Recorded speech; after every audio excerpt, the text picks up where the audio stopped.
안녕하세요. 만나서 반갑습니다. 여러분들과 앞으로 단체 급식을 같이 공부해 나갈 김지연입니다.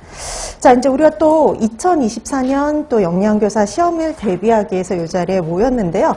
우리가 이렇게 이제 시작을, 이제 첫 스타트를 끊는 거잖아요. 그래서, 기본적으로 우리가 단체 급식에서 어떤 것들을 공부하는지, 또 어떤 것들을 준비해야 되는지, 또 이제 뭘 좀 봐야 되는지, 어떻게 앞으로 수업이 진행이 되는지에 대해서 간단하게 이제 여러분들에게 설명을 드리고요. 그 다음에 진도를 나가도록 하겠습니다. 자, 우리 여러분 다 알고 계시들이 영양교사 임용고시는 크게 보면, 교육학하고요. 그 다음에 또 하나 전공으로 구성이 되어 있죠. 근데 영양전공이라는 과목이 우리 그 학교 다니실 적에 여러분들이 공부하셨던 모든 과목을 다 공부해야 되는 건 아니에요. 그렇다고 되게 적은 수의 또 과목을 공부해야 되는 게 또 아니거든요. 그래서 총 몇 과목이냐면 8과목이나 되죠. 그 8과목을 다 공부해야지 여러분들이 영양교사 준비가 끝나요. 자, 그래서 여러분들이 우리 오늘 할 단체 급식을 비롯해서요. 식품위생, 조리원리, 영양교육, 생애주기 영양학, 영양판정, 식사요법, 식품학까지 해야지 이 영양 전공을 다 준비했다라고 얘기를 할 수가 있거든요. 근데 아무래도 영양교육이 제일 많은 비중을 차지합니다. 아무래도 그에 비해서 단체 급식이나 식품위생, 이제 저랑 이제 할 과목들은 전체 우리 80점 만점에 한 10% 정도, 각각 10% 정도를 차지를 해요. 그렇다고 해서 그럼 10%를 차지한다면 한 8점 정도 나온다라고 보시면 되는데, 단체 급식은 적게 나올 땐 6문제 정도 나옵니다. 그래서 6문제란다? 6점. 그래서 6점 내지 한 8점 정도라고 보시면 되고요. 그 다음에 작년에는 8점 출제가 됐었죠. 자, 그 다음에 이제 식품위생은요, 적으면 6점이지만 많게는 10점까지 나와요. 그래서 오히려 간혹 비중이 더 높은 게 식품위생 쪽이라고 보시면 됩니다. 자, 그래서 어떻게 됐든 이제 단체급식, 식품위생 이런 것들이 다 해서 총 8과목이라니까 만만치가 않죠. 자, 그래서 여러분들이 그러면 10%밖에 안 되니까 그냥 대충 해도 될까? 근데 우리가 이게 대충 할 수가 없는 게 하나라도 더 맞아야지 합격을 할 수가 있는 거죠. 그래서 우리가 기본적으로 그냥 어떤 커트라인만 넘으면 되는 시험이 아니라 서로 경쟁해야 되는 시험이다 보니까 하나라도 더 맞기 위해서 여러분들이 최소한 어느 정도 이상은 다 공부를 하셔야 될 필요가 있어요. 자, 그래서 아무래도 이렇게 시험이 거듭되다 보니까 해야 될 공부의 내용들도 점점 많아지긴 했어요. 초창기보다는. 그래서 정말 초창기에는 정말 중요한 파트에서만 시험 문제가 출제가 되다 보니까 오히려 좀 손쉽게 공부할 수 있어서 책도 훨씬 더 얇았어요. 근데 이렇게 회차가 가다 보니까 점점점 이제 비슷한 문제도 나오지만 전혀 나오지 않았던 파트에서도 시험 문제가 나오다 보니까 여러분들이 좀 공부하실 게 점점 많아지고 있죠. 그래서 이제 어떻게 하든 여러분들이 공부할 걸 좀 줄여보고자 이제 노력은 하고 있는데요. 그래서 기본적으로 여러분들이 이제 보셔야 될 것들, 그런 것들을 좀 파악을 하는데, 자, 우선 여러분들이 영양전공은 A, B 두 가지로 나눠져 있다라고 하지만 문제는 크게 차이가 없어요. 그렇죠? 둘 다 각각 40점 만점이고요. 여러분들 요거 문제가 딱 두 가지죠. 기입형하고 서술형 딱 두 가지 문제 타입밖에 나오지가 않기 때문에, 출제되지 않기 때문에 어떻게 보면은 이렇게 되게 그 옛날에 비해서 이제 논술형보다는 좀 쓰기는 좀 쉽긴 해요. 그런데 어떻게 됐든 이게 다 뭐예요? 객관식이 하나도 없고 다 주관식이란 말이죠. 그래서 정확하게 알아야지만 다 쓸 수 있는 것이다 보기 때문에 좀 암기해야 될 게 좀 많아졌다라고 생각하시면 돼요. 객관식일 때보다. 자, 그래서 기입형하고 서술형 이렇게 있는데, 기입형은 다 2점짜리 문제고요. 서술형은 다 4점으로 통일되어 있죠. 예전에는 5점짜리 문제도 있고 4점짜리도 있었는데 이제는 다 4점짜리로 다 통일을 해버렸어요. 자, 그래서 기입형 하면 2점, 그 다음에 서술형 하면 4점인데, 보통 보면 기입형은요 2가지를 쓰는 거고요. 서술형은 4가지를 쓰는데 그 중에 이제 서술해라라는 게 좀 다르다라고 생각하시면 되는 겁니다. 자, 그럼 이런 기입형하고 서술형, 단체급식에서는 어떤 형태의 기입형 문제, 서술형 문제가 나오는지를 한번 살펴보면은요.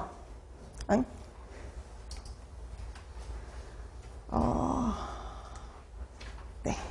자, 살펴보면은, 요거는 이제 여러분 오늘 나누렸던 프린트에 있습니다. 3페이지에 있죠.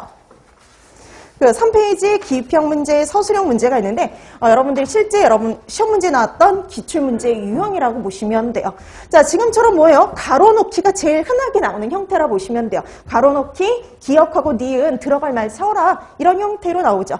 두 개 다 쓰면 2점, 하나만 쓰면 1점 이런 식으로 부분 점수도 얻을 수 있어요.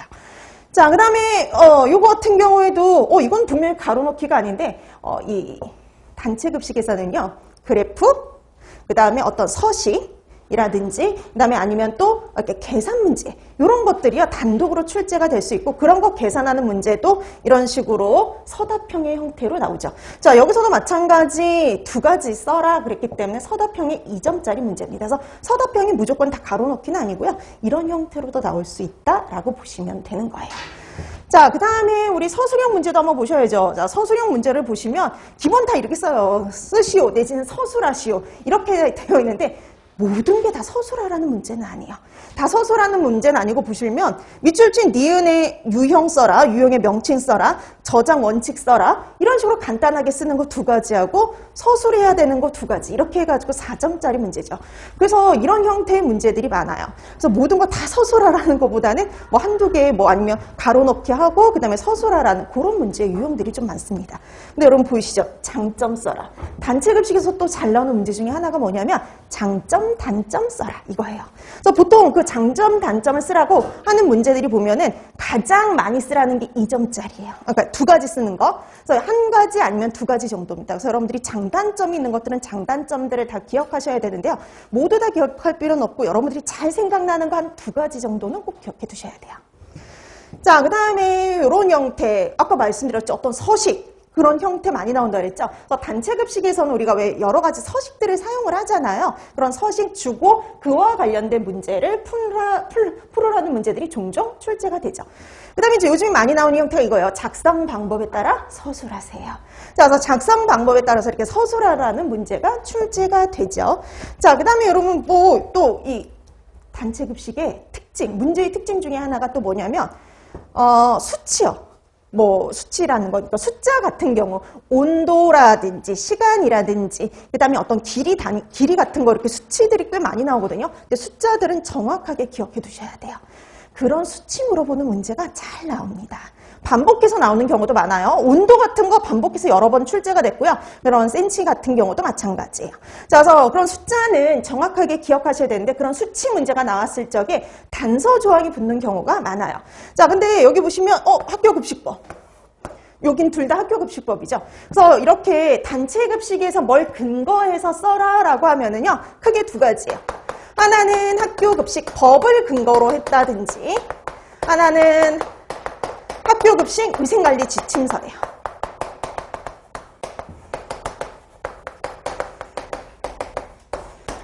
자, 그래서 학교급식법 아니면 학교급식 위생관리 지침서 둘 중에 하나를 근거해서 답안을 작성하세요라는 문제가 자주 출제가 됩니다. 자, 그래서 저번 옛날 요 문제에서는 이제 학교급식법이었다면 이제 작년 문제에서는 학교급식 위생관리 지침서 상에 근거해서 써라 이런 문제가 출제가 돼요. 자, 그래서 이제 여러분들이 학교급식법, 그다음에 학교급식 위생관리 지침서에 나와 있는 그런 수치들, 주요 내용들을 파악해 두실 필요가 있다는 거죠. 자, 그래서 그런 내용들은 좀 이제 뒤에 가서 또 다시 한번 언급을 해 드릴 거예요. 자, 그래서 지금은 뭐 이게 답을 찾는 게 중요하지 않아요. 답은 나중에 가면 저절로 다 알게 되어 있어요. 그래서 지금은 문제 유형이 이렇게 출제되더라, 어떤 유형의 문제들이 출제되더라, 요런 정도만 파악해 두시면 되는 겁니다. 자, 그 다음에 그러면 우리가 이런 형태의 문제들을 풀어야 되는데요. 그럼 어느 파트를 공부해서 이렇게 문제가 출제가 되느냐? 여러분 교재에 있어요. 차례 앞에 있어요. 차례 앞에. 차례 앞에 보면은 단체급식의 평가 영역이 있어요. 우리 솔직히 이 단체급식이라는 과목이요. 여러분들이 그 학교 다니실 때 배웠던 단체급식 과목만 공부해서 되는 게 아니라요. 단체급식과 급식 경영의 일부의 내용이 포함되어 있다라고 보시면 돼요. 자, 그래서 단체급식뿐만 아니라 급식 경영 파트도 봐야 되는 거죠. 자, 그래서 어느 정도 그래서 이 범위를 좀 한정해 줬어요. 그래서 이게 그 객관식으로 이제 넘어가면 그러니까 우리가 그 서답형이었다가 객관식으로 넘어갔다 다시 서답형으로 돌아온 거거든요. 근데 그 객관식으로 넘어갈 때 공청회를 열었어요. 그래서 공청회를 열면서 단체급식의 평가 영역은 이렇다라고 제시를 해놓은 게 있습니다. 간혹 벗어나는 문제가 나오지만 그래도 거의 유사하게 시험 문제가 출제가 되고 있어요. 자, 그럼 보면은 평가 영역은 크게 4가지로 구성이 되어 있죠. 첫 번째가 역량 및 작업관리예요. 그래서 보면 되게 간단하지만 여기 파트의 내용도 만만치 않습니다. 자, 그래서 식단 관리부터 해가지고 그다음에 생산하는 거 대량 조리하고 배식 관리하고 그다음에 마지막 작업 관리일 때 이제 우리가 작업 일정을 계획하고 생산성을 관리하는 거까지가 첫 번째 영역인데요. 이 첫 번째 영역 같은 경우에 계산 문제가 꽤 나오죠. 생산성과 관련된 거. 그래서 생산성과 관련된 계산 문제만 벌써 한 3번 정도 출제가 됐어요. 자, 그 다음에 구매 및 저장 관리. 여기서 이 범위 내에서 여태까지 제일 많이 시험 문제에 나온 파트를 찾아라. 그러면 구매 및 저장 관리요. 구매 및 저장 관리. 문제를 출제하기 제일 편해요. 문제 출제하기도 제일 편하고 되게 다양한 문제를 낼 수 있는 파트가 아무래도 구매 및 저장 관리다 보니까 여태까지 시험 문제 중에 제일 많이 시험 문제가 출제된 파트라고 생각하시면 됩니다. 자, 그래서 이 구매 및 저장 관리인데, 구매 및 저장 관리인데 두 번째 영역은 원가 관리가 여기 하나 포함이 돼요. 그래서 원가 관리를 포함해서 구매 및 저장 관리죠. 자, 그래서 구매, 검수, 그리고 저장 및 재고 관리까지. 여기서도 여러분도 알고 계시겠지만 뭐 발주량을 산출한다든지 하는 계산 문제들이 충분히 출제가 될 수 있었죠. 출제가 될 수 있죠. 실제 시험 문제도 출제가 됐었습니다. 자, 그래서 이렇게 계산 문제들이 있는 애들은 계산 문제 꼭 확인하고 넘어가셔야 돼요. 그래서 종종 계산 문제가 출제가 됩니다. 자, 그 다음에 이제 세 번째 영역이요. 위생, 안전 및 시설 설비 관리인데요. 뭐 제일 중요한 파트를 골라라. 그럼 여기서 제일 중요한 파트를 골라라 그러면 위생관리 파트가 되죠. 위생관리 파트가 제일 중요하고요. 그 다음이 시설 설비예요. 그 다음에 안전관리나 대량조리 및 집기류 관리는 한 번씩밖에 나오지 않았습니다. 그리고 단독도 아니었거든요. 그러다 보니까 제일 중요한 파트는 위생관리, 시설 설비관리 파트예요. 작년엔 여기서 다 출제가 됐었죠. 자, 그만큼 자주 출제되는 파트이기도 합니다. 자, 근데 시설 설비 관리보다는 위생관리에서 조금 더 시험 문제가 자주 출제가 돼요. 자, 그 다음에 이제 마지막에 인적자원 관리인데요. 여기 파트가 이제 급식 경영의 일부가 여기에 들어가 있어요. 자, 그러면 이 인적자원 관리 파트는 크게 두 가지 영역으로 나눠진다라고 보시면 돼요. 하나는 학교급식법, 그리고 또 하나는 이제 급식 경영에 해당이 되는 부분, 이렇게 생각하시면 돼요. 자, 근데 여러분 학교급식법이 여기 들어가 있잖아요. 그럼 우리가 학교급식법 하면은요, 학교급식법 시행령, 학교급식법 시행규칙까지 되게 공부할 게 많을 것 같잖아요. 여기서는 모든 학교급식법을 볼 필요가 없어요. 여기서 단순히 모든 걸 다 보는 게 아니라 앞에 있는 내용과 연결된 학교급식법이야. 그러니까 우리가 보면은 예를 들어서 여기 급식소의 위생관리와 관련된 학교급식법, 그다음에 시설 설비와 관련된 학교급식법, 이런 식으로 앞에 있는 내용들과 실제 학교급식과 관련된 법들이 있거든요. 그 파트들만 공부를 하시면 되는 겁니다. 그래서 이제 공부할 내용들은 일부에 해당이 된다라고 보시면 될 것 같아요. 자, 그래서 여러분들이 봐야 될 그 학교급식법과 관련된 내용들은요, 제가 나중에 다 체크를 해 드릴 겁니다. 자, 그 다음에 이제 급식 경영 파트인데요. 여러분, 급식 경영 파트는요, 말 그대로 인적 자원을 관리하는 것과 주로 관련된 파트라고 생각을 하시면 돼요. 자, 그래서 여러분들이 리더로서 리더십을 적절히 발휘를 해서 동기부여하고 직무 만족감을 높이고, 그 다음에 교육훈련, 의사소통과 관련된 내용까지가 여기 파트에 해당이 되는데요. 동기부여, 직무만족, 리더십과 관련된 게요, 안 나온 지 꽤 됐어요.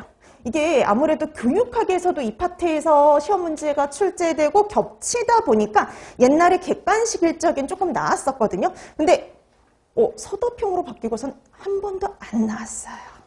그래서 계속 나오겠지 하는데, 근데 안 나오는 이유를 생각해 봤더니 이제 교육학에서 이렇게 겹치다 보니 안 나오는 거 아닐까라는 생각이 좀 들기는 해요. 근데 어떻게 됐든 들어가 있으니까 공부는 하는데, 혹시나 모르니까 하긴 하는데, 그래도 조금 이제 중요도가 옛날보다 많이 떨어졌다라고 생각하시면 될 것 같아요.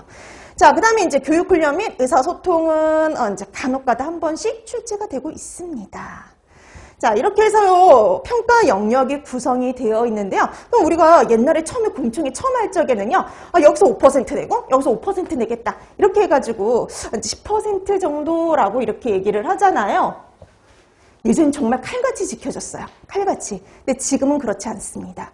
지금은 앞쪽에서 다 나오기도 하고, 아니면 뒤쪽에서 다 나오기도 하고, 정말 골고루 나오기도 해요. 근데 작년 시험 문제 같은 경우는 다 여기서 시험 문제가 출제가 됐죠. 그러니까 출제자가 누구냐에 따라서요, 그거는 달라질 수 있다라고 생각하시면 돼요. 자, 그러면 어떤 문제들이 출제가 됐었는지 기출 경량 파악하는 거 오늘 나눠드렸던 요 프린트 있죠? 여태까지 우리 2008년 시험부터 해가지고 작년 시험 문제까지 어떤 파트에서 시험 문제가 나왔는지 제가 정리를 해드렸거든요. 그래서 이거 참고해 두시면 되는데, 그럼 한번 보세요. 대체적으로 처음에는 정말 딱 반반씩 나눠서 시험 문제가 출제가 됐다라고 보시면 돼요. 자, 그 다음에 이제 서답형으로 이제 넘어가면서, 반드시는 아니고, 이렇게 좀 앞에 몰려있는 경우도 많죠. 그래서 여러분 2014년도 보세요. 다 어디예요? 첫 번째, 두 번째 영역에서 시험 문제가 다 출제가 됐죠. 이런 경우도 이제는 흔하게 일어나는 거다라고 생각하시면 될 것 같아요. 자, 그 다음에 여러분 2013년도, 그러니까 우리가 간혹 이제 벗어나는 문제가 출제가 되기도 한다라고 했었죠. 그의 대표적인 문제가 뒷장 넘겨보면은 2020년에 나왔던 사내 모집이에요. 여러분 사내 모집 들어보셨죠? 그럼 급식 경영 파트에 들어가면, 급식 경영에 여러분 급식 경영 책에 인적 자원 관리 파트에 들어가면은요, 이 사내 모집이 있어요. 그래서 아마 출제자분이, 인적 자원 관리 이렇게 되어 있으니까, 그 이 내용도 다 포함이다라고 생각을 하셨던 것 같아요. 그래서 낸 것 같은데, 그래서 이 파트에서는 플러스 알파로 좀 공부해야 될 것들이 있어요. 급식 경영 책에 인적 자원관리 파트에 있던 내용을 간단하게 축약을 시켜서 시험 문제가 나옵니다. 가르쳐 드리는데요. 그래서 여러분들이 그 사내 모집이라든지, 다음 한 가지 더 또 나온 게 있네요. 사내 모집이라든지, 그 다음에 이제 직무와 관련해서 이제 직무를 설계하는 거. 그래서 그때 사내 모집도 나왔고요. 직무 설계도 나왔고요. 그래서 요거는 여기하고는 조금 벗어나는 문제이긴 하지만 인적자원관리 파트에 있는 내용들이거든요. 그래서 인적자원관리 파트 내용들을 간략하게 정리를 해드립니다. 자, 이렇게 해서 우리가 봐야 될 내용들이 구성되어 있다라고 보시면 되고요. 그다음에 참고적으로 작년 시험 문제 보세요. 작년 시험 문제는 다 위생관리, 시설 설비 관리에서 시험 문제가 출제가 됐고요. 아주 되게 장황하게 쓰는 건 크게 없었어요. 그래서 장황하게 쓰는 것보다 간단하게 쓰는 것들이 좀 많이 나왔고요. 작년에도 온도라든지 그다음에 센티미터 쓰는 거 이런 것들이 나왔었어요. 그래서 그런 것들은 꼭 항상 말씀을 드리지만 눈에 말씀드리지만 숫자는 정확하게 암기하고 가셔야 됩니다. 자, 그 다음에 또 하나 이제 그런 것들 다시 보셔야 되고, 그 다음에 뭘 기준으로 해서 답안을 작성하라고 했는지도 꼼꼼하게 읽고 여러분들이 답안을 작성하시면 돼요. 자, 그래서 이런 것들은 실제 유형 같은 경우에는 문제풀이에 들어가면 세세하게 다 하나씩 다 짚어드릴 거예요. 자, 이제 그때 가서 확인을 해두시면 좋을 것 같습니다. 자, 지금은 이제 이런 경향으로, 이런 형태로 시험 문제가 출제가 됐고, 여기서 시험 문제가 좀 많이 나왔구나. 그런 걸 파악하고 넘어가시면 될 것 같아요. 자, 이렇게 해서 여러분들이 확인해 두시면 되겠고요. 그래서 우리가 이런 것들을 공부한다. 이렇게 생각해 두시면 돼요. 자, 그럼 이제 앞으로 단체급식 수업은 어떻게 진행이 될 거냐면은요. 자, 우리 지금 시작하는 수업이 바로 뭐냐면은요. 기본 이론반이죠. 작년에는 12주로 해가지고 기본 이론 및 심화 과정을 했었어요. 근데 이번에는 따로따로 합니다. 그래서 먼저 8주 과정 동안은요. 기본 이론만 해요. 그래서 정말 여러분들이 단체급식에서 기본적으로 반드시 봐야 되는 것들 있잖아요. 그런 것들 위주로 살펴본다라고 보시면 돼요. 그래서 이때는요. 특별히 정리해드리진 않습니다. 그러니까 작년 같은 경우는 복습 정리도 같이 갔었거든요. 어차피 12주니까. 근데 지금은 그냥 기본 이론만. 그 다음에 어떤 응용 문제에 대해서 설명한다든지 어떤 심화 계산 문제. 이런 건 다루지 않아요, 여기서. 그 다음에 기출 문제도 다루지 않습니다. 그래서 기출 이런 것들은 여기서 하는 게 아니라 나중에 뒤에 가서. 그래서 지금은 딱 기본만 한다라고 보시면 돼요. 반드시 봐야 될 기본만. 그래서 이렇게 해서 여러분들이 8주 과정으로 끝내고요. 그 다음에 이제 들어가는 게 그 뒤에 4주 과정이죠. 자, 그 4주 과정에서는 우리가 이제 뭐를 할 거냐면요. 복습 및 심화라 그랬죠. 그래서 제일 먼저 할 게 그거예요. 여기서 우리가 이제 여러분들이 8주 과정할 동안 기본 이론을 한다 그랬잖아요. 이 기본 이론 때 여러분들이 하실 제일 중요한 건 복습이라고 보시면 돼요. 근데 여기는요. 여러분들이 당연히 복습도 해야지만 해야 되지만 예습도 꼭 하셔야 돼요. 예습도. 자, 그래서 우리가 이때 4주 과정에 복습 및 심화 과정에 들어갈 적에는요. 오늘 다음 주에는 진도를 여기서부터 여기까지 나갈 겁니다. 라고 제가 설명을 드리면 여러분들이 미리 공부를 해오셔야 돼요. 미리 공부를 해오고 그 다음에 먼저 할 건 뭐냐면 정리 및 복습이요. 이게 제일 기본이라 보시면 돼요. 이게 제일 중요한 내용. 그러니까 여러분들이 한 번 봤다고 해서 이걸 완벽하게 기억하실 수는 없죠. 일단 한 번 복습을 하고 정리를 했다고 해서 이게 또 완벽할 수가 없어요. 그래서 다시 한번 정리하면서 복습을 합니다. 자, 우선 이걸 기본적으로 하고요. 그럼 이거는 프린트물로요. 프린트물을 미리 나눠 드릴 겁니다. 그럼 여러분들이 조금 일찍 오셔가지고 그 프린트물을 한번 그 가로놓기거든요. 보통 가로놓기 정리니까 여러분들이 한번 조금 일찍 나오셔서 미리 좀 해주시면 좋아요. 자, 그 다음에 이제 두 번째 할 게 바로 뭐냐면은요. 심화. 근데 단체 급식은 심화가 그렇게 크게 있지 않아요. 근데 여기서의 심화라는 건 뭐냐면은 우리 아까 마지막 인적 저항 관리 파트 있죠. 거기서 있었던 플러스 알파. 플러스 알파하고요. 자, 그 다음에 인적 저항 관리 파트, 그 파트에 플러스 알파하고요. 그 다음에 뭐가 되게 중요하냐면, 심화 과정 중에 이제 문제들이 이제 있잖아요. 근데 그 문제 중에 계산 문제도 있죠. 심화 계산. 조금 어려운 고난이도의 계산 문제. 그 다음에 이제 기출 문제. 근데 모든 기출 문제를 푸는 게 아니라 여기서의 기출 문제는 응용이 들어가고 함정이 있는 그런 기출문제 위주로 같이 풀어볼 거예요. 그러면서 이렇게 어렵게 나올 수도 있다라는 걸 한번 같이 보는 거죠. 자, 그래서 이렇게 심화 과정까지 진행이 됩니다. 자, 근데 둘 중에 좀 이렇게 더 거의 두 가지 다 다르겠지만 이쪽이 한 60이면 이쪽이 한 40 정도라고 생각하시면 될 것 같아요. 자, 그럼 이제 이렇게 해서 정리 및 심화까지 이렇게 했죠. 그럼 여러분들이 예습도 하고 그래서 복습도 하는 게 되게 중요한 파트고요. 그 다음에 이제 마지막 이걸 토대로 해서 여러분들이 기본 이론반, 복습 및 심화반 과정을 거치면서 했던 내용들을요. 토대로 해서 문제풀이반이 진행이 되겠죠. 그래서 문제풀이반에서도 마찬가지 예습, 복습 중요합니다. 자, 이렇게 해서 이루어지는데요. 자, 이 문제풀이까지 이제 가면은 복습을 한 3-4번 정도 하게 되는 거거든요. 그러다 보면은 여러분들이 처음에 되게 어렵게 느껴지고 이걸 언제 다 하지라고 생각했던 것들이 어느 순간 여러분 것으로 다가올 수가 있어요. 자, 그래서 여러분들이 하나씩 차곡차곡 쌓아가시면 좋을 것 같아요. 그러니까 여러분들이 기본 이론을 안 하고 갑자기 심화를 할 수는 없는 거거든요. 그래서 우선 기본 이론부터 시작한다라고 생각해 주시면 될 것 같습니다. 자, 그래서 이렇게 단체 급식은 이렇게 수업이 진행이 된다라고 보시면 되겠고요. 오늘은 이제 첫 시간이니까 단체 급식, 처음부터 이제 들어가죠. 자, 차례부터 잠깐 봐주실래요? 자, 우리 차례 보면은 제일 먼저 단체 급식의 개요부터 나왔죠. 솔직히 요거는 우리 영역에 들어가진 않지만 단체 급식을 이해하는데 기본이 되는 거. 그래서 여기는 되게 장황하게 하지는 않지만 몇 가지 봐둬야 될 것들이 있거든요. 이제 그 내용 조금 보고요. 자, 그 다음에 챕터 2부터 해서 2, 3, 4 여기가 첫 번째 영역이에요. 그래서 첫 번째 영역이 길지요. 영양관리, 급식 생산, 그리고 급식 작업관리까지 끝나야지 첫 번째 영역이 끝나요. 우리 영양 및 작업관리가요. 생각보다 내용들이 좀 많은 편이죠. 자, 그 다음에 이제 나오는 게 두 번째 영역, 구매관리하고 원가관리죠. 솔직히 이제 페이지 수로 따지자면 여기가 제일 많긴 해요. 구매 및 원가관리. 그만큼 시험 문제 많이 출제되는 파트이기도 해요. 자, 그 다음에 7번째, 그 챕터 7이 세 번째 영역이죠. 위생, 안전, 시설, 설비 관리 파트. 그리고 이제 마지막 인적 자원 관리 파트가 네 번째 영역으로 구성되어 있습니다. 자, 그럼 정말 우리 그 영역별로 구성이 되어 있죠. 우리가 교재가. 그래서 우리가 그 영역별로 하나씩 공부해 나간다라고 생각해 주시면 될 것 같아요. 자, 그럼 오늘은 첫 시간이니까요. 단체급식의 개요 파트부터 들어가는데요. 여러분, 이 단체급식의 개요 파트는 거의 다 읽고 넘어가는 게 거의 대다수라고 생각하시면 됩니다.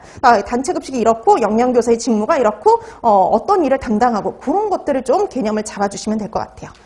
자, 그럼 이제 먼저 단체급식의 개념 정리부터 나오는데요. 여러분 많이 들어보셨을 거예요. 그래서 일반적으로 교재에서 우리가 단체급식을 뭐라고 얘기를 하냐면요. 영리를 목적으로 하지 않고 특정 다수인을 대상으로 계속적인 식사를 공급하는 게 단체급식이고요. 그런 시설을 가지고 단체급식소라고 얘기를 하죠. 자, 그래서 포인트를 보면요. 영리를 목적으로 하지 않고요. 그 다음에 특정 다수에게, 그 다음에 계속적으로 식사를 제공하는 게 특징이죠. 근데 이게 식품위생법에 나와 있는 정의하고 똑같아요. 거의 똑같아요. 보세요. 집단급식소란 영리를 목적으로 하지 않으면서 특정 다수에게 계속적으로 음식을 공급하는 강목에 해당하는 급식시설이라고 되어 있죠. 자, 그래서 우리가 단체급식소라고 하면, 집단급식소라고 하면요. 영리를 목적으로 하지 않아요. 영리를 목적으로 하지 않으면서 다수에게 식사를 제공하긴 하는데 그냥 다수가 아니라요. 특정한 다수요. 그리고 특정한 다수에게, 그러니까 학교에 모이는 학생들, 병원에 입원한 환자 이런 식으로 특정한 다수에게요. 한 번 주고 마는 게 아니라 계속적으로 식사를 제공하는 게 바로 집단급식. 그런 시설을 집단급식소라고 얘기를 하죠. 자, 그래서 여러분 거기 보세요. 그런 시설에 해당이 되는 게 기숙사, 학교, 유치원, 어린이집, 병원, 사회복지시설, 산업체, 그 다음에 뭐 그 밖에 후생기관들이 해당이 되는데요. 그 나 항목에 있는 유치원, 어린이집 있잖아요. 요거는 합류한 지 얼마 안 됐어요. 여러분 그 사건 기억나시죠? 유치원에서 식중독 사고가 터졌는데 어때요? 보존식 다 없애버리고 보존식도 없고 다 살균 소독을 해서 끝내는 어디가 원인이었는지, 식품이 원인이었는지 아니면 어디 다른 곳을 통해서인지 끝내는 원인을 밝혀내지 못했잖아요. 그래서 그 사건이 발생하고 나서 발생하기 전까지는요. 집단급식소, 식품위생법에서 다루는 집단급식소엔 유치원과 어린이집이 없었어요. 근데 지금은 포함이 됩니다. 그래서 유치원, 어린이집도 집단급식소로 시설로 포함이 되어가지고 관리 감독을 하고 있어요. 자, 근데 여러분 우리 또 이 집단급식소라는 게 특정 다수잖아요. 이 다수가 기준이 있어요. 무조건 다수가 아니라 여기서 말하는 다수라는 건 1회 50명이에요. 1회 50명 이상에게 식사를 제공하는 시설이에요. 자, 그래서 알고 보니까 집단급식소라는 건 무조건 우리가 특정 다수에게 식사를 제공한다 이렇게 얘기를 하지만 그 다수라는 것도 기준은 존재를 한다는 거죠. 1회 50명 이상에게 식사를 제공하는 급식소라고 보시면 될 것 같아요. 자, 그 다음에 단체급식의 의의가 나와 있죠. 그래서 의의는 한번 읽고 넘어가시면 됩니다. 여러분 단체급식 이걸 통해서요. 영양적으로 균형 잡힌 식사를 제공하게 되겠죠.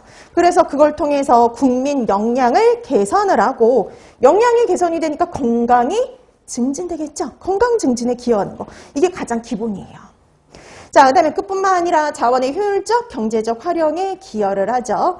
자, 그 다음에 사회복지에도 기여합니다. 그래서 우리 왜 아동복지시설, 노인복지시설 이런 데에서도 급식을 실시하면서요. 사회복지에도 기여한다라고 생각하시면 됩니다.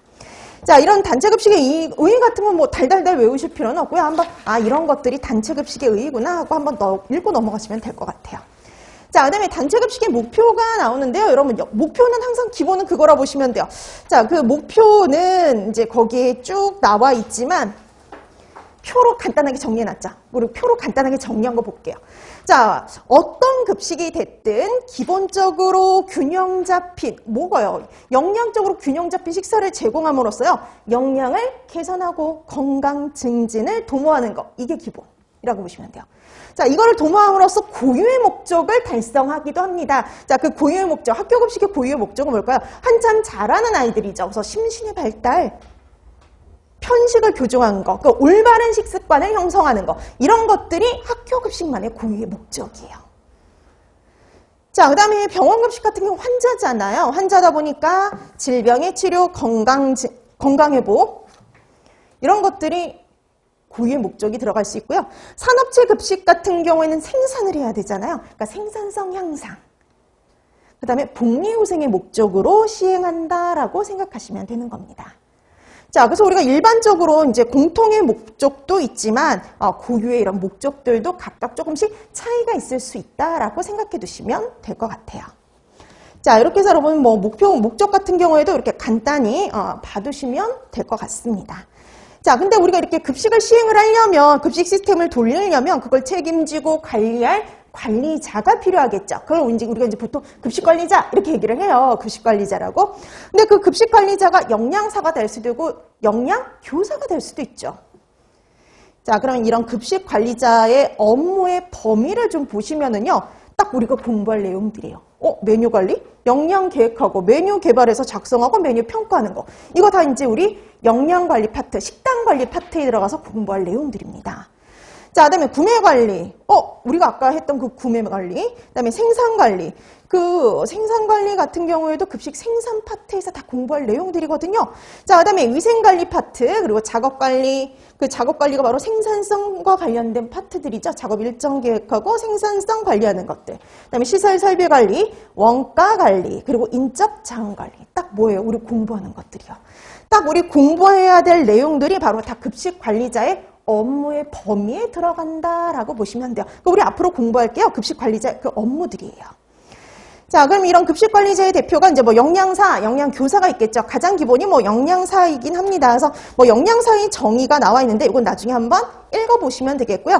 자, 현행 법령상의 영양사 한번 보실래요?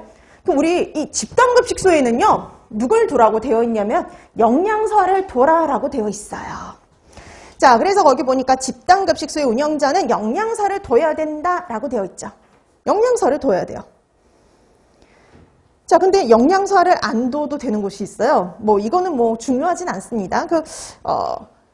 2 한번 보실래요? 2번에 1회 급식 인원 100명 미만인 산업체. 산업체 우리 보통 50명 이상에게 식사를 제공하는 집단급식소에는 다 영양교사를 둬야 되잖아요. 근데 산업체만 100명 이상이에요. 그래서 100명이 안 되는 곳은요, 안 되는 산업체는 영양사를 안 둬도 돼요. 자, 그 다음에 이런 영양사의 직무 한번 봐두세요. 한번 읽어보시면 우리가 다 알만한 그런 내용들입니다. 자, 식단을 작성하고, 그 다음에 검식하고 배식 관리하는 거. 그 다음에 구매식품을 검수하고 관리하는 거. 그 다음에 급식시설의 위생관리, 그다음에 운영일지를 작성하고요. 종업원에 대한 영양지도, 식품위생 교육과 관련된 업무가 바로 영양사의 직무다라고 보시면 돼요. 이건 현행 법령상에 나와 있는 영양사의 직무입니다. 자, 근데 실제적으로 우리가 영양사 업무하고 일치하는 것도 있지만 영양교사의 업무는 이거하고 조금 다른 파트도 좀 더 있죠. 자, 뒷장을 넘겨보시면 영양교사와 관련된 내용, 이 영양교사와 관련된 근거법은 뭐냐면요. 학교급식법이에요. 그래서 학교급식법에 영양교사 배치해라 라고 되어 있고요. 그 다음에 영양교사의 직무는 뭐다라고 설명하고 있죠. 자, 영양교사 배치 기준 보시면은요, 이거는 이제 뭐, 뒤에 가면 또 학교급식법에 또 한 번 나오긴 합니다. 그리고 이게 되게 중요한 건 아니에요. 근데 이제 간혹 이제 질문을 하시는 분들이 있어서 이제 조금 더 설명을 하는 건데요. 영양교사는 당연히, 어디에 꼭 있어야 될까요? 학교급식이에요. 학교급식을 실시하는 학교에 모두 있어야겠죠. 그래서 거기 보시면 학교급식법 제7조에 보시면 이렇게 되어 있죠. 학교급식을 위한 시설과 설비를 갖춘 학교에는요, 영양교사와 조리사를 두도록 하고 있어요. 자, 그럼 무조건 학교급식을 시행하고 있는 학교는 다 둬야 된다는 소리예요.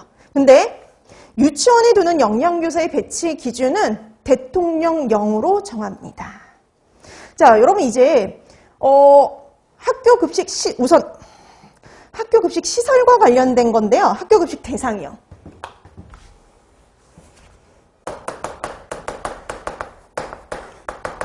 근데 이걸 항상 말로 하고 지나가면 이제 간혹 질문하시는 분들이 있어서 미리 한번 정리를 해드리는데, 근데 절대 중요하고 반드시 암기해야 될 그 내용은 아니에요. 근데 항상 질문을 하시니까 정리를 한번 해드려요. 그 밑에 저기 제4항 밑에 박스 보이시나요? 그 박스? 그 박스 한번 볼게요. 자, 학교급식 대상. 당연히 학교들은 다 학교급식 대상이에요. 자, 근데 유치원이 이제 조금 특이해요. 그래서 모든 유치원이 학교급식의 대상이 아니라 거기 보면은 학교급식 대상 중에 대통령령으로 정하는 규모 이하의 유치원은요, 학교급식의 대상이 아닌데요. 거기가 어디냐? 사립유치원 중 원화수가 50명 미만인 유치원을 말한다. 이렇게 되어 있죠. 그 원화수가 50명 미만인 유치원은 학교급식의 대상에서 빠져요. 학교급식의 급식 대상이 아니에요. 그럼 여러분, 학교급식 대상인 곳은 유치원 중에는 어디만 해당이 되냐면 국공립. 항상 국공립은요, 원화수와 관련 없어요. 원화수와 관련 없이 무조건 다 학교급식 대상입니다. 자, 그래서 국공립 유치원하고, 자, 그 다음에 사립인 경우에는요, 원화수 50명 이상인 사립유치원. 여기만 학교급식 대상이에요. 50명 미만이면 학교급식 대상이 아니고요. 사립유치원 같은 경우에는 50명 이상이에요. 이게 작년 초까지만 해도 100명이었어요. 근데 중간에 50명으로 바뀐 겁니다. 좀 더 엄격하게 관리하기 위해서. 자, 그래서 50명, 원화수가 50명 이상인 사립, 그 다음에 국공립 유치원은 몇 명인지 원화수 상관없이 무조건 학교급식 대상이에요. 자, 그 다음에 배치와 관련해서 거기 제3항을 보시면은요, 윗부분에 유치원 중 일정 규모 이하의 유치원에 대한 급식 관리를 지원하기 위한 특별시, 광역시, 특별자치도 교육청 또는 교육지원청에 영양교사를 둘 수 있다. 그럼 이건 또 뭔 말일까? 요거와 관련된 건 밑에 박스입니다. 유치원에 두는 영양교사의 배치 기준을 보시면은요, 이제 거기 보니까 이렇게 되어 있어요. 국공립 유치원, 그리고 원화수가 100명 이상인 사립 유치원에는요, 영양교사의 자격을 갖춘 사람을 1명 이상 교사로 둬야 된다. 한마디로 영양교사를 둬야 된다는 소리예요. 자, 그러면 영양교사 배치와 관련해서, 자, 요거는 세 가지가 있는데요. 첫 번째, 지금 보니까 국공립은 무조건, 항상 말씀드렸죠. 국공립은요, 원화수가 전혀 관련이 없어요. 뭐 몇 명이 됐든 다 해당이 됩니다. 영양교사를 배치해야 되고요. 자, 그 다음에 원화수가 100명 이상인 사립유치원에 영양교사를 배치해야 된다. 이렇게 되어 있죠. 1명 이상의 영양교사를 배치해야 돼요. 자, 근데 다만 이 항 보실래요? 영양교사를 두어야 하는 유치원 중 이 두 곳이죠. 국공립 유치원, 그 다음에 원화수가 100명 이상인 사립유치원. 이렇게 영양교사를 배치해야 되는 유치원 중에 원화수가 200명 미만이다. 200명이 안 돼요. 단서 조항이 하나 붙습니다. 반드시 이제 영양교사 1명을 배치해야 되는데, 단서 조항에 원화수가 200명 미만이면 경우. 두 개의 유치원에요. 두 개의 유치원에 공동으로 영양교사 1명을 배치할 수 있어요. 좀 그게 다르죠. 그래서 두 개의 유치원마다 공동으로 영양교사 1명 배치할 수 있습니다. 그러니까 어느 정도 이제 그걸 둔 거죠. 그래서 반드시 그렇게 할 필요는 없고, 200명 미만인 경우에는 두 개의 유치원에 1명의 영양교사를 배치할 수도 있어요. 자, 그 다음에 그럼 이제 빠진 경우가 있어요. 여러분 분명히 50명 이상이면 뭐예요? 학교급식 대상이라고 그랬죠. 근데 영양교사는 몇 명부터 배치해요? 100명. 그쵸? 그럼 어디가 빠졌어요? 50명부터 100명 미만. 여기가 빠졌죠. 그럼 여기는 어떻게 관리할 거냐? 아까 얘기했죠. 거기 3항에 있었잖아요. 교육지원청에서 영양교사를 둬가지고 관리를 하는 겁니다. 자, 근데 그 얘기가 거기도 나와 있어요. 거기 우리 아까 박스에 있는 3항에 있습니다. 박스에 있는 3항 보세요. 시도교육청, 교육지원청에 영양교사를 둬서 급식 관리를 지원하도록 하고 있어요. 그러니까 다 관리를 하는 거죠. 그러니까 500명 미만인 사립 유치원만 관리가 안 되고요. 그 이상이면 무조건 다 관리 대상이 돼버리는 거예요. 자, 이렇게 해서 영양교사 배치와 관련된 사항들이 조금 달라진 게 유치원이 좀 달라졌다라고 보시면 돼요. 그래서 유치원 영양교사도 뽑습니다. 뽑아요. 극히 드물지만 보통 이제 극공립에서 뽑는 거죠. 국공립 유치원에서 극히 일부 뽑고 있어요. 작년에도 한 명인가 몇 명인가 뽑았죠. 자, 그래서 극히 드물긴 하지만 영양교사도 뽑아요. 국공립 유치원에 배치하는 영양사는요, 똑같이 시험에 합격해서 선발된 사람만 배치하도록 되어 있어요. 기본적으로 그렇게 된다라고 보시면 됩니다. 자, 그래서 우리가 이렇게 학교급식법과 관련해서도요, 이렇게 그 영양교사 배치와 관련해서 이렇게 학교급식법에 규정되어 있다라고 생각해 두시면 될 것 같아요. 자, 그 다음에 우리 거기 보니까 두 번째, 학교급식법 시행령에요. 영양교사의 직무에 대해서 얘기를 하고 있어요. 그렇죠? 영양교사의 직무도 한번 봐주실래요? 자, 영양교사의 직무를 보시면은요. 이런 식단 작성, 식재료 선정하고 검수하는 거, 위생, 안전, 작업관리, 검식, 그리고 조리 종사자, 지도 감독하고 학교급식에 학교급식에 관한 사 거의 영양사랑 비슷하죠? 가장 다른 게 바로 디귿에 있는 내용이죠. 식생활을 지도하고요. 영양 상담하는 거예요. 이게 바로 영양교사만의 직무라고 볼 수가 있죠. 그래서 영양사하고 가장 다른 직무 특성이 바로 여기 있다라고 볼 수 있어요. 그래서 식생활지도, 그다음에 영양상담이 반드시 들어간다는 거.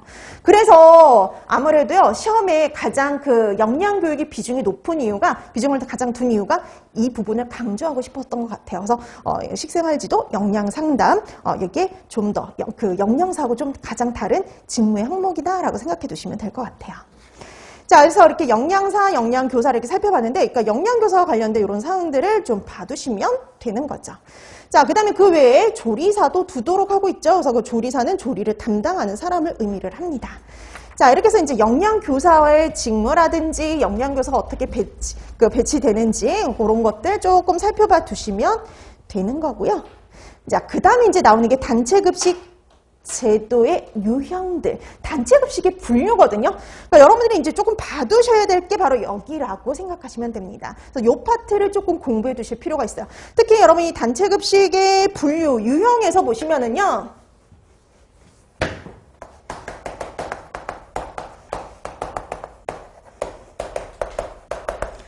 우리가 이제 단체급식을 크게 세 가지로 나눠볼 수가 있는데요. 여러분들이 잘 알고 있는 급식 체계별 유형이 있고요. 바로 이 급식 체계별 유형이 바로 전통적 급식 체계, 조리 저장식 급식 체계, 이런 것들이요. 그래서 이 파트가 제일 중요합니다. 왜냐하면 우리가 일부의 책들은 제일 앞에 단체 급식의 개요 파트에 이 내용이 들어가 있기도 하지만 또 일부의 책은 급식 생산, 우리 챕터 3 있었죠. 그 챕터 3의 급식 생산 파트의 앞부분에 이게 들어가 있는 경우도 있거든요. 그래서 이게 여러분 시험 범위에 들어가요. 이게 여러분 시험 범위에 들어가요. 그래서 여러분들이 단체 급식의 유형은 실제 여러분 시험 문제에도 출제가 된 적이 있었어요. 그래서 이 단체 급식 체계별 유형을 좀 살펴봐 두실 필요가 있습니다. 자, 그 다음에 우리가 단체 급식을 급식 대상별로 나눌 수도 있죠. 학생이 대상이면 학교 급식, 환자가 대상이면 병원 급식, 이런 형태로요. 자, 그 다음에 운영 형태별로도 나눌 수가 있었죠. 자, 운영 형태별로 우리가 직접 운영하면 직영,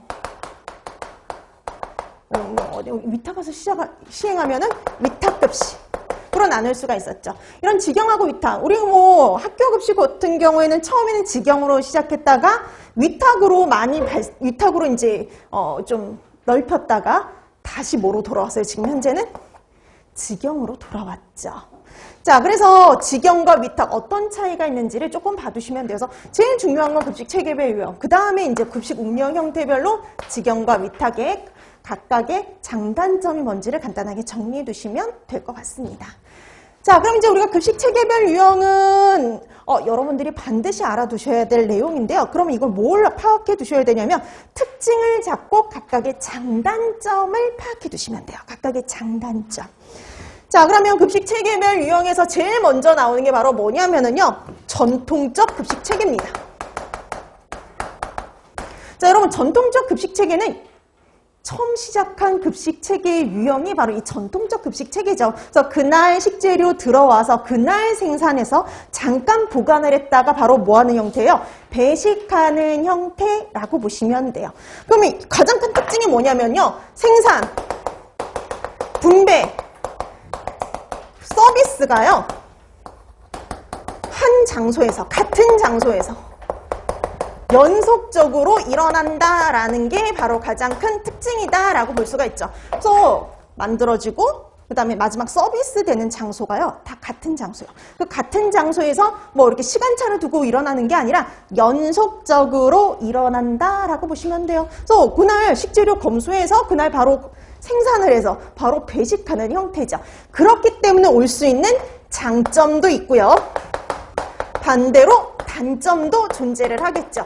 그래서 여러분들이 장단점을 생각해 보시면 되는데, 여러분 생산, 분배, 서비스가 한 장소에서 연속적으로 일어나잖아요. 그럼 생산해서 잠깐 보관했다가 바로 배식하죠.